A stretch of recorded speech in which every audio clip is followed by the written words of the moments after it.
Breaking news చూస్తున్నాం. Visakha express train లో ఓ వివాహితపై అఘాయిత్యానికి సంబంధించిన సంఘటన సంచలనంగా మారింది.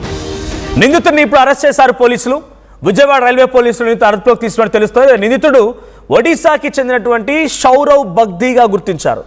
ఏసీ బోగిలో బాయిగా పనిచేస్తున్నాడట ఈ సౌరవ్ బగ్దీ. 2026న విశాఖ ఎక్స్ప్రెస్లో ఇద్దరు దంపతులు ఎక్కారు. రెంటచింతలకు వెళ్తూ ఉన్నారు.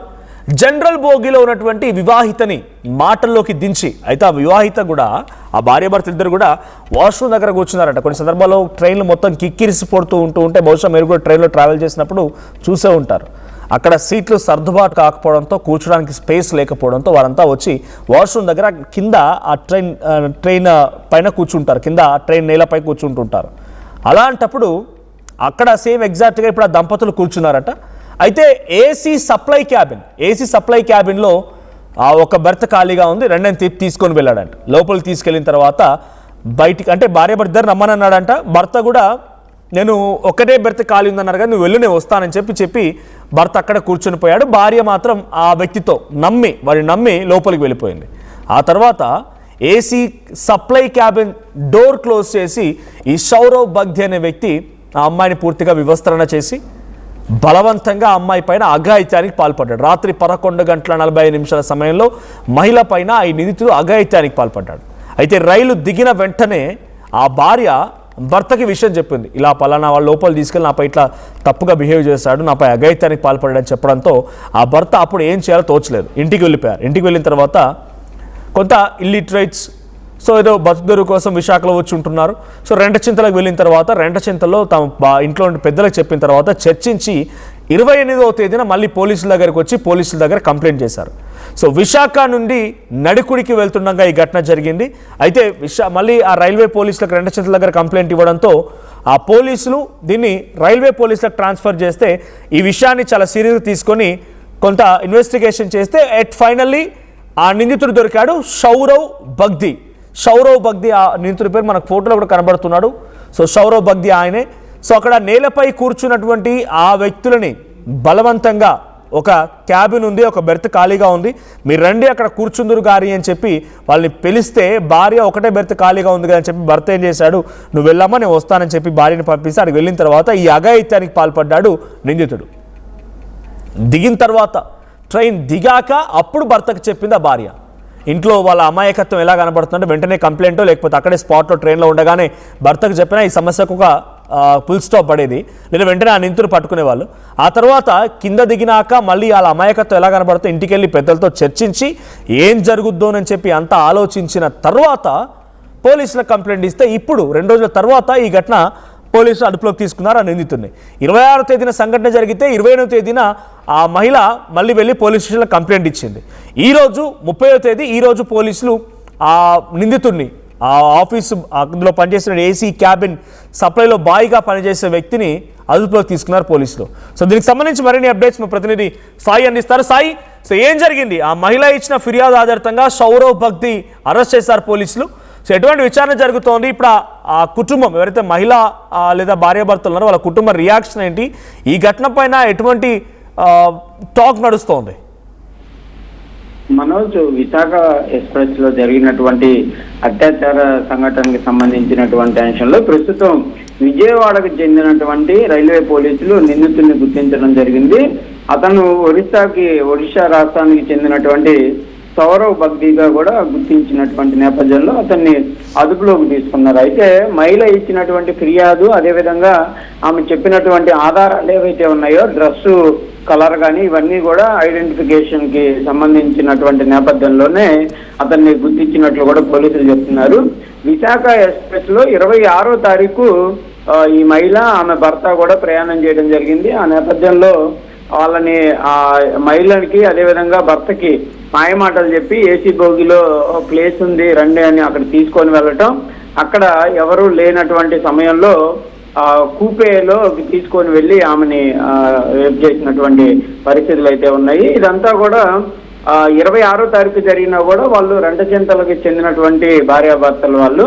అయితే వాళ్ళు 2 రోజుల తర్వాత ఫిర్యాదు చేశారు. అంటే లోకల్ గా ఉన్నటువంటి వాళ్ళ బంధువులు వాళ్ళందరినీ కూడా సంప్రదింపులు చేసుకొని ఈ అంశంలో ఒకవేళ కేసులు పెడితే ఏమన్నా పరుగు పోతుందా, లేకపోతే ఎలాంటి పరిస్థితులు ఉంటాయి ఏంటి, అన్ని రకాలుగా కూడా వాళ్ళు చర్చించుకున్న తర్వాత నిందితుడు ఎవరైతే ఉన్నాడో అతను చేసినటువంటి అంశాన్ని కంపల్సరీగా అతనికి కఠినమైనటువంటి శిక్ష పడాలనే విధంగా కూడా వాళ్ళందరూ నిర్ణయం తీసుకున్న తర్వాత కేసు పెట్టినట్టు కూడా వాళ్ళైతే చెప్తున్నారు. వీళ్ళ దగ్గర కూడా పూర్తిగా అందరూ కూడా సపోర్ట్ చేస్తాము, మేము ఎలాంటి అంశాల్లో ఈ అంశంలో కంపల్సరీగా పోరాటం అయితే చేస్తామనే విధంగా కూడా వాళ్ళైతే చెప్తున్నటువంటి పరిస్థితుల్లోనే. ఎందుకంటే వాళ్ళు పల్లెటూరులో ఉండేటటువంటి అంశానికి సంబంధించిన వాళ్ళు, కానీ ఆ రోజు వాళ్ళు వచ్చేటటువంటి సమయంలో విశాఖ ఎక్స్ప్రెస్ లో ఖాళీ లేకపోవటం, వాళ్ళు జనరల్ బోగిలో బాత్రూమ్ దగ్గర కూర్చొని ఉంటుంది, ఇదంతా కూడా ఇతను గమనించినటువంటి నేపథ్యంలోనే వాళ్ళని ముందుగా అంటే విశాఖపట్నంలో ఎక్కినటువంటి వీళ్ళు విజయవాడ దాకా అతను గమనించాడు అనేక సార్లు.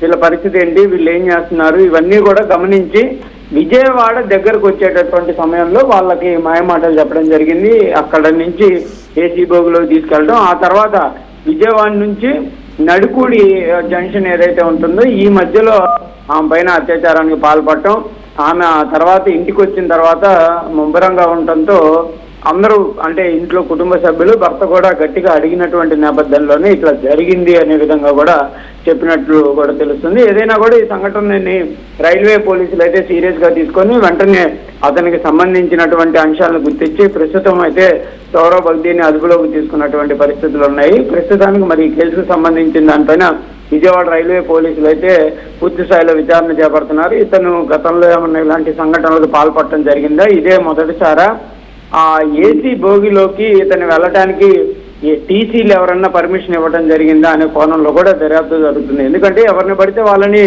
ఫస్ట్ క్లాస్ ఏసీలోకి రానిచ్చేటటువంటి పరిస్థితులలో మరి వీళ్ళని ఏ విధంగా రానిచ్చారు, అక్కడ జీపీఎఫ్ పోలీసులు అంటే రైల్వే పోలీసులు ఎవరైతే ఉంటారో వాళ్ళు ఉన్నారా లేరా, వాళ్ళు మరి ఉంటే ఈ సంఘటన ఏ విధంగా జరిగింది అనే కోణంలో కూడా దర్యాప్తు జరుగుతుంది. ఏదైనా కూడా ఫస్ట్ క్లాస్ ఏసీలో ఈ అంశం జరగడంతో ప్రయాణికులు కూడా దిగ్భ్రాంతికి గురవుతున్నటువంటి పరిస్థితులు అయితే కనిపిస్తున్నాయి. ఎందుకంటే చాలా సెక్యూర్డ్ గా ఉండేటటువంటి ఏసీ బోగుల్లో ఇలాంటి సంఘటనలు జరగడం పైన కూడా స్థానికంగా ఉన్న ప్రజలు కూడా విమర్శలు చేస్తున్నారు. రైల్వే పోలీసులు దీనిపైన దృష్టి పెట్టాలనే విధంగా కూడా కోరుతున్నటువంటి పరిస్థితులు అయితే కనిపిస్తున్నాయి. Manoj. Right, thank you Sai. So మొత్తంగా రెంటచింతల్లో పోలీసులకు కంప్లైంట్ చేస్తే అది రైల్వే పోలీసులకు ట్రాన్స్ఫర్ అయింది. మొత్తంగా నిందితుడు కూడా పట్టుకున్నారు, సౌరవ్ బగ్దీని. ఆ మహిళ ఇచ్చినటువంటి ఆ ఫిర్యాదు ఆధారితంగా సౌరవ్ బగ్దీని అరెస్ట్ చేసినట్టు తెలుస్తోంది పోలీసులు. సో ఏదేం జరిగినా రైల్వేలో మీరు ప్రయాణించే సమయంలో నిత్యం రద్దీగా ఉండేటువంటి రైల్వేస్ మన ఇండియన్ రైల్వేస్ అన్నీ కూడా. సో ఎవరిని ముక్కు మొహం తెలియని వ్యక్తిని నమ్మకండి. వాళ్ళు ఇచ్చేటువంటి వాటర్ బాటిల్స్ కానీ లేకుంటే బిస్కెట్స్ కానీ ఏదైనా చిన్న చిన్నవే కాదు. చూడండి, లోపల బెర్త్ ఉంది అని చెప్పి అక్కడ వాళ్ళు కూర్చున్నటువంటి ఆ దీన పరిస్థితిని వాళ్ళ అమాయకత్వాన్ని ఆసరగా చేసుకొని ఆ అమ్మాయి పైన ఆ మహిళ పైన చాలా దారుణంగా అఘాయిత్యానికి పాల్పడ్డాడు. ఈ ఘటన కొంత తీవ్ర కలవరపాటు గురి చేసింది. సో మొత్తంగా ఆ కుటుంబంతో చర్చించిన తర్వాత మళ్ళీ పోలీసులకు కంప్లైంట్ చేసింది ఆ మహిళ. సో ట్రైన్లో ఇటువంటి ఘటనలు అంటే ఇది చాలా ఎక్స్ట్రీమ్ సంఘటన, బట్ ఇటువంటి చిన్న చిన్న ఘటనలు వాటర్ బాటిల్స్ ఇచ్చి లేకపోతే బిస్కెట్స్ ఇచ్చి దోచుకోవడాలు, పక్కనే కూర్చొని సెల్ ఫోన్ కొట్టేడాలు, పర్స్ కొట్టడాలు చాలా సంఘటనలు జరిగే ఉంటాయి. ఇండియన్ రైల్వేస్లో జరిగిన దొంగతనాలు చాలా ఎక్స్ట్రీమ్గా కొన్ని వింతలు విడ్డూరాలు కూడా ఉంటూ ఉంటాయి. సో మీరు ఎప్పుడైనా రైల్వేలో ట్రావెల్ చేసినప్పుడు మీకు ఇటువంటి సంఘటనలు చిన్న చిన్న దొంగతనాలు కానీ లేకపోతే మీ పైన బిస్కెట్స్ ఇచ్చి దొంగతనం చేసే విధంగా కానీ సెల్ ఫోన్ కొట్టడం కానీ మీకు జరిగిన ఎక్స్పీరియన్స్ ఏంటో కామెంట్ చేయండి.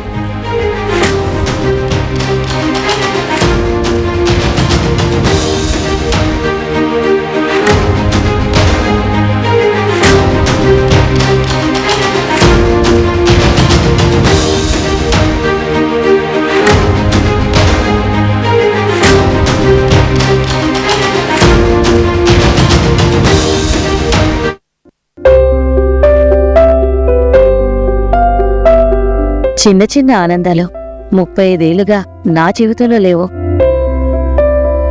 35 ఏళ్లుగా నేను డైపర్లలో బ్రతికాను. 6 సెంటీమీటర్ల ఫిస్టులా నా మూత్రాశయంలో లీకు కారణమైంది. ఎవరూ నాకు సహాయం చేయలేకపోయారు. AINUలో వైద్యులను కలిసే వరకు అక్కడ వారు రోబోటిక్ శస్త్రచికిత్సతో నాకు పరిష్కారం ఇచ్చారు. వారు నా ఆత్మవిశ్వాసాన్ని కూడా తిరిగిచ్చారు. Precision Care makes it possible. The Center for Robotic Surgery at AINU. State-of-the-art infrastructure. Smart Green Campus. Globally certified labs. KL deemed to be university.